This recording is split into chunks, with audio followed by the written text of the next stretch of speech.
They always said family takes care of family in our house. What they never mentioned was how that responsibility would fall entirely on my shoulders while everyone else got to live their dreams. I'm Sarah, 26 years old, and I thought I was being a good daughter when I added my parents to my credit card 3 years ago. Just for emergencies, Mom had said, tears in her eyes after Dad's medical scare. We'll pay you back immediately. That first emergency was a $800 car repair. Then came the $200 furnace replacement. Each time they promised to pay me back next month or after the tax refund. But next month never came, and the tax refund always went to something else. Still, I didn't mind. These were real emergencies, and I made decent money in my marketing job. My credit score was pristine, 780, and I'd worked hard to build that financial stability. My younger sister Emma was always the golden child. 2 years younger, naturally beautiful, charming in that effortless way that made everyone gravitate toward her. While I was studying late into the night for my marketing degree, Emma was the cheerleader dating the quarterback. While I worked 2 jobs to pay off my student loans, Emma got a full ride to art school because she was creatively gifted. Not that I was bitter. I genuinely loved my sister and wanted her to succeed. When Emma announced her engagement to Trevor, whose family owned a chain of luxury car dealerships, our parents went into overdrive. Suddenly, our modest middle-class home wasn't good enough. Mom started dropping hints about how important it was to make a good impression on Trevor's family, how this wedding needed to be perfect to show we weren't just blue-collar people trying to social climb. The red flags were there, looking back. Dad would mention needing to borrow my card for wedding planning expenses, always with a promise to transfer money to my account tomorrow. When I'd check my banking app, there would be small charges, $200 for a cake tasting, $350 for venue deposits, $150 for bridal magazines and planning books. Nothing that screamed danger, but the promises to reimburse me kept getting pushed back. "We're just securing the vendors, sweetie," Mom would say when I brought up the mounting charges. You know how competitive wedding planning is. We have to move fast or Emma won't get the dates she wants. And because I wanted Emma to have her dream wedding, because I believed family really did take care of family, I stayed quiet and trusted they had a plan. My marketing job at a mid-sized agency paid well, $75,000 a year plus bonuses, and I lived modestly in a one-bedroom apartment. I'd saved $15,000 for a house down payment and had another $8,000 in emergency funds. My credit limit was $25,000, which seemed reasonable for someone with my income and credit history. I thought I was being financially responsible by building my credit and helping my family when they needed it. But as Emma's wedding planning intensified, so did the charges. What started as small vendor deposits escalated to larger payments. A $2,000 charge for the engagement party venue, a $3,500 payment to the wedding planner, a $1,800 charge for Emma's engagement ring upgrade. Each time I questioned it, I was met with the same response.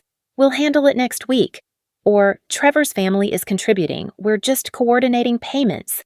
The morning I discovered the $99,000 in charges, I was sitting in my apartment checking my banking app over coffee. I nearly choked on my first sip. $45,000 for the venue, $25,000 for catering, $8,000 for flowers, $4,000 for Emma's wedding dress, not including alterations. The list went on and on. Photographer, videographer, DJ, transportation, honeymoon suite, rehearsal dinner, bachelor and bachelorette parties. My hands were shaking as I scrolled through the charges. My credit limit had been maxed out completely, and there were pending charges that would put me over the limit, triggering penalty fees. The minimum payment due in 3 weeks was $3,200, more than half my monthly take-home pay. But it wasn't just the money that made me feel sick to my stomach. It was the realization that this had been planned. These weren't emergency charges or spur-of-the-moment decisions. This was a systematic use of my credit to fund a wedding that cost more than most people make in 2 years. I called Mom first, my voice barely steady. "Mom, I need to talk to you about my credit card." "Oh, honey, we've been meaning to sit down with you about that. Can we talk this evening? Your father and I are at the florist right now finalizing Emma's arrangements."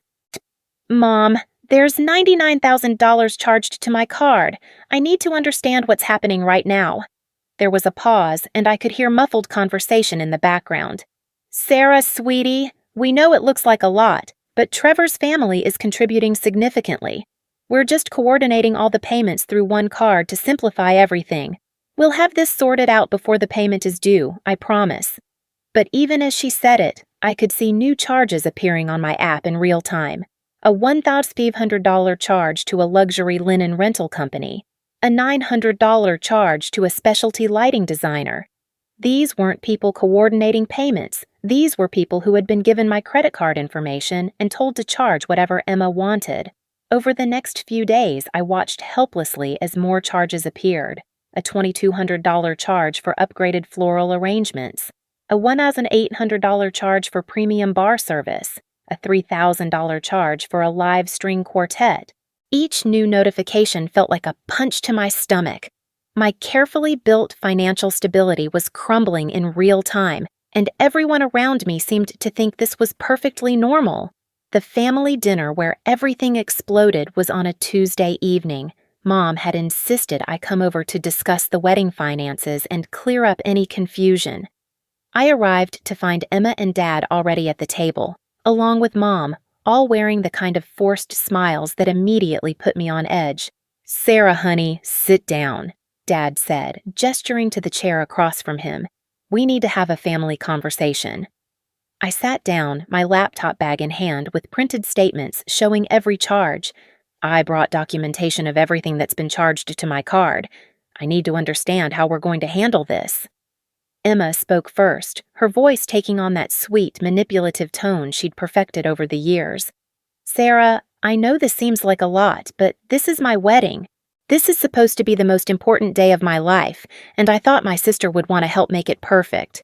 Emma, I want to help, but this is my entire credit limit plus penalties. This is more money than I make in a year and a half. I can't afford the minimum payments, let alone pay this off. That's when Dad's voice got hard. Sarah, we raised you, fed you, clothed you, put a roof over your head for 18 years. We sacrificed so you could go to college, so you could have the career you have now. Family takes care of family. I understand that, and I'm grateful, but this isn't taking care of family. This is asking me to go into debt that will take me years to recover from. I can't afford this. Mom leaned forward, her voice taking on that guilt-inducing tone she'd mastered when I was a teenager. Sweetie, you make good money. You don't have children or a husband to support. You can afford to help your sister have the wedding she deserves. The wedding she deserves costs $99,000? Mom, that's more than most people spend on a house down payment. That's a year of college tuition. That's what it costs to do things properly, Emma interrupted, tears starting to form in her eyes. Trevor's family is used to a certain standard.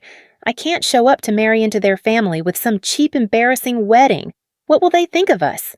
I opened my laptop and turned it toward them, showing the spreadsheet I'd created. Look at this. The minimum payment is $3,200 a month. That's more than half my take-home pay after taxes, health insurance, and retirement contributions. If I pay the minimum, it will take me 8 years to pay this off and cost me an additional $40,000 in interest. If I try to pay it off faster, I'll have to move back in with you because I won't be able to afford rent. Dad's face was getting red, the way it always did when he felt challenged. So, what are you saying? That you won't help your sister? That you're going to be selfish and ruin her wedding? I'm saying I can't afford this. I'm asking for a payment plan, or for you to transfer some of these charges to your own credit, or to scale back the wedding to something more reasonable. More reasonable? Emma's tears were flowing now. Sarah, the invitations have already gone out. We've put deposits down on everything. The wedding is in 6 weeks. You can't just change everything now. I didn't change anything, Emma. I wasn't consulted on any of these decisions. I found out about most of these charges after they'd already been made. That's when Dad exploded. You know what, Sarah? If you're going to be ungrateful, if you're going to act like helping your family is such a burden, then maybe you should get out of this house. We don't need someone who's going to hold money over our heads and act like we're asking for charity. The silence that followed was deafening. Mom was crying now, too, shaking her head like I was the unreasonable one. Emma was staring at me with a mixture of hurt and anger, as if I had personally attacked her rather than simply stated financial facts.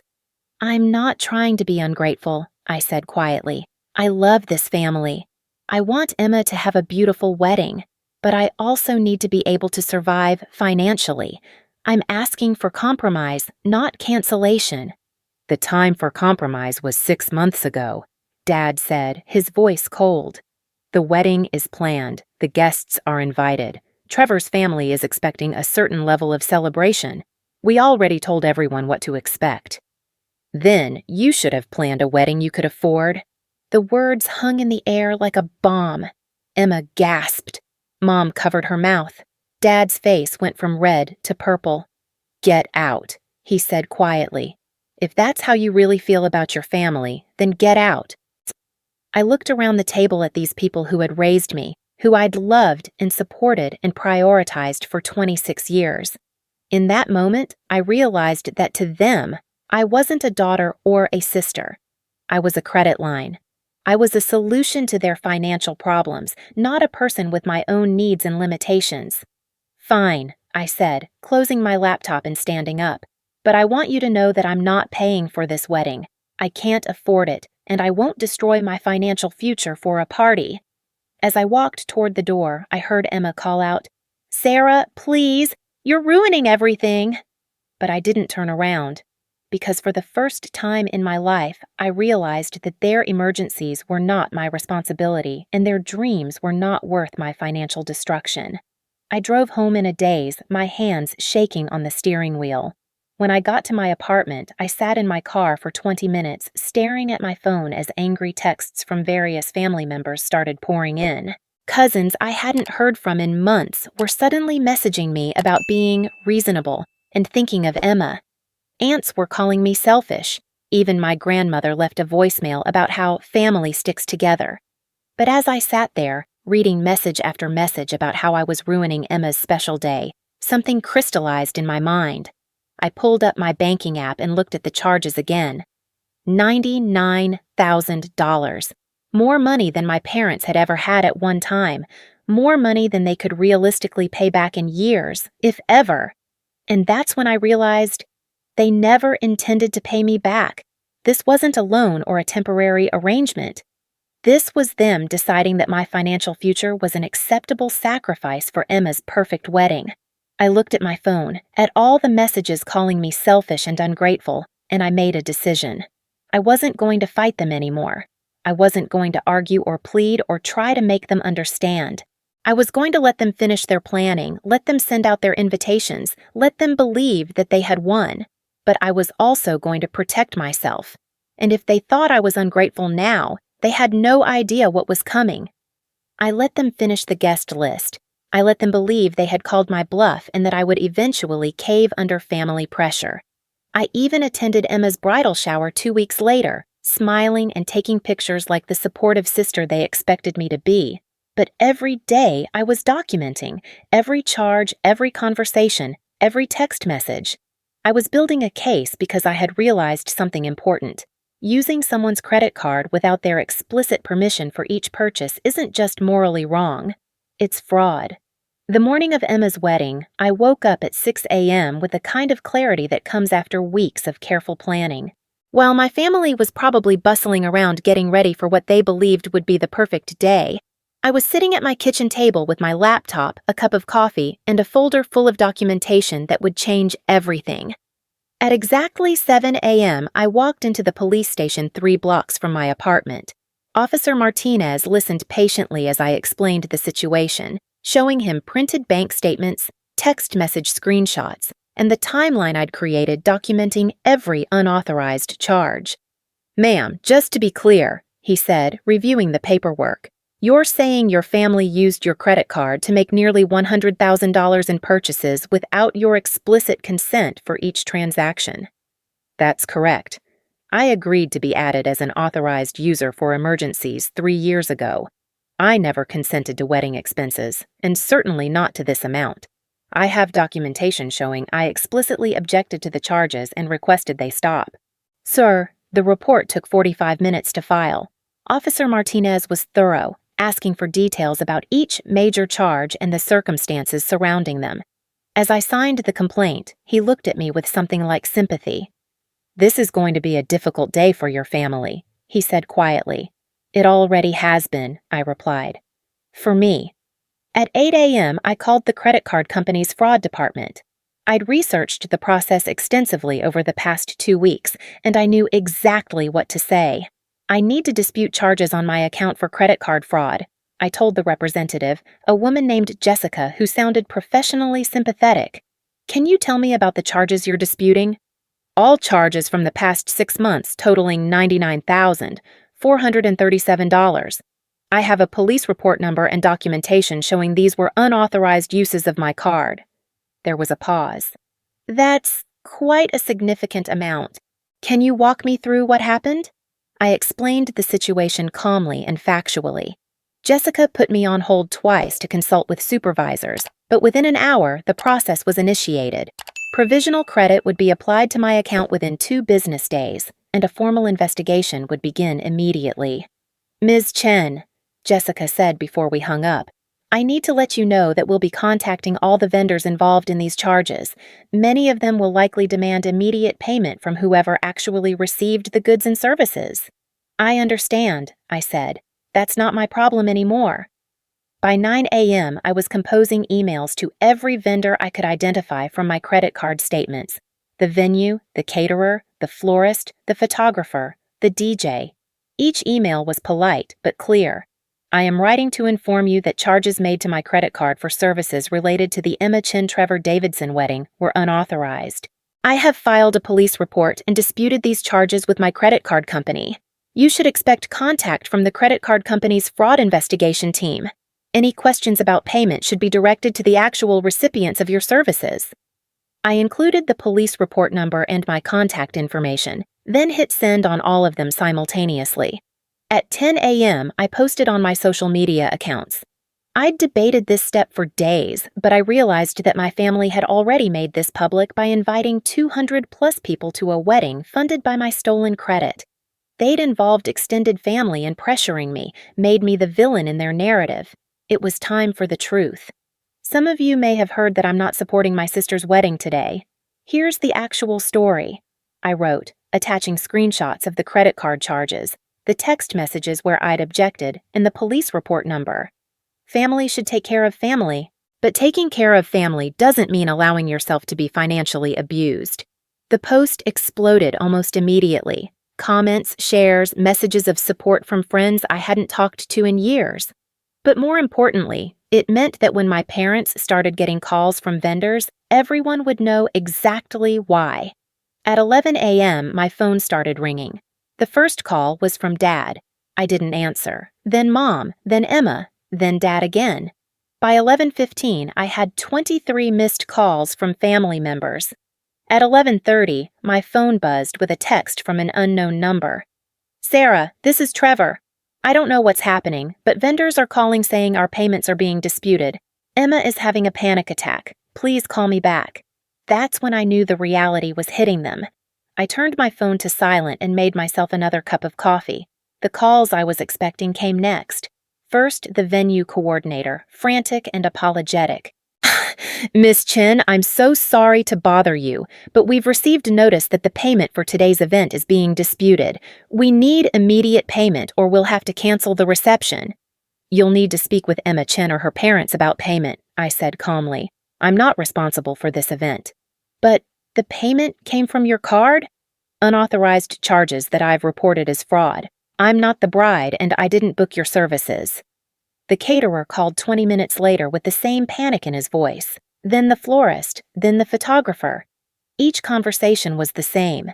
They'd been told payment was handled, they'd delivered services based on that understanding, and now they were finding out the payment was fraudulent. By noon, I was getting increasingly frantic calls from Trevor. "Sarah, please, you have to help us figure this out. We have 200 people arriving in 4 hours. She's not handling this well." I finally answered one of his calls. "Trevor, I explained this to your future in-laws weeks ago. I cannot afford to pay for this wedding, and I never agreed to pay for it. The charges to my card were made without my permission. But what are we supposed to do? Everything's been paid for with your card. If you dispute it all, we don't have a wedding. Then you should have made sure you could afford the wedding you planned. Sarah, please. I know this has gotten out of hand, but can't we figure something out? I can get cash advances. My parents can help with some of it. Trevor, the total is $99,000. Can you and your parents come up with that amount in cash today? The silence stretched for a long moment. Not all of it. Maybe half? Then you'll need to contact the vendors and explain the situation. Maybe some of them will work with you on reduced services or payment plans. Sarah, you're destroying Emma's wedding day. No, Trevor. Your future in-laws destroyed it when they decided to commit fraud instead of planning a wedding they could afford. By 1 p.m., the situation had reached full crisis mode. My cousin Michelle called, crying, saying Mom was having a breakdown and that vendors were leaving the venue. Sarah, whatever point you're trying to make, you've made it. Can't you just fix this now? People are already driving to the church. The point I'm making, I said carefully, is that stealing nearly $100,000 from someone is not acceptable just because you're family. This situation could have been avoided if anyone had listened when I said I couldn't afford this. But the family will never forgive you for this. Michelle, the family was perfectly willing to destroy my financial future for a party. Why is their forgiveness more important than my financial survival? She hung up on me. The most devastating call came at 2 p.m. from Emma herself. She was sobbing so hard I could barely understand her. Sarah, please.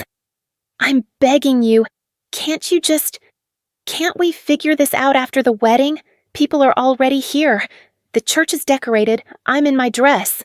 For a moment, hearing my little sister's broken voice, I almost wavered. Almost. But then I remembered the months of manipulation.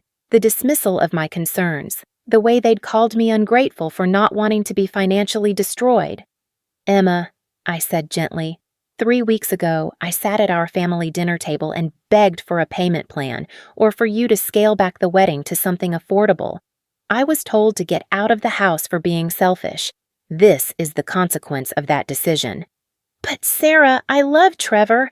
This is my wedding day. You can still get married, Emma. You can go to the courthouse or have a small ceremony with immediate family.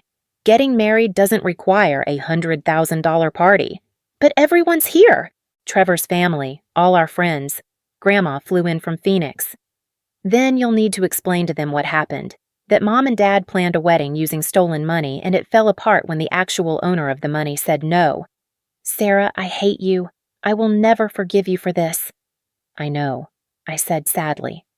But maybe someday you'll understand that what they did to me was wrong, and that I had to protect myself. By 4 p.m., when the ceremony was supposed to start, my phone had exploded with messages from extended family, friends, and even some of Trevor's relatives who had somehow gotten my number. The messages ranged from angry to pleading to confused. Some people were clearly getting different versions of the story, but there were other messages too. Friends from college who had seen my social media post and were offering support. Former co-workers who shared their own stories of family financial abuse. People I barely knew who said they admired my courage to stand up for myself. The most surprising message came from my father's sister, Aunt Linda, who I'd always been close to, but who had sided with my parents initially. Sarah, I need to apologize. Your mother called me crying about your betrayal, but when I saw your post with the actual numbers, honey, I had no idea it was that much money. What they did to you was not okay. I'm proud of you for protecting yourself. That evening, while my family was presumably dealing with the aftermath of their collapsed wedding plans, I was sitting in my apartment having dinner with my best friend, Nora, who had driven over as soon as she saw my social media post. How are you feeling? She asked, refilling my wine glass. Honestly? Relieved. For the first time in months, I'm not checking my banking app every hour in panic. I'm not losing sleep over credit card payments I can't afford. Your parents are probably furious. I'm sure they are. But Nora, they were willing to destroy my financial future for a party. They called me ungrateful for not wanting to go into debt that would have taken me years to recover from. At what point do I get to protect myself? Over the following weeks, the investigation unfolded exactly as I'd expected. The credit card company's fraud department was thorough and efficient. They interviewed vendors, reviewed documentation, and ultimately sided with me completely.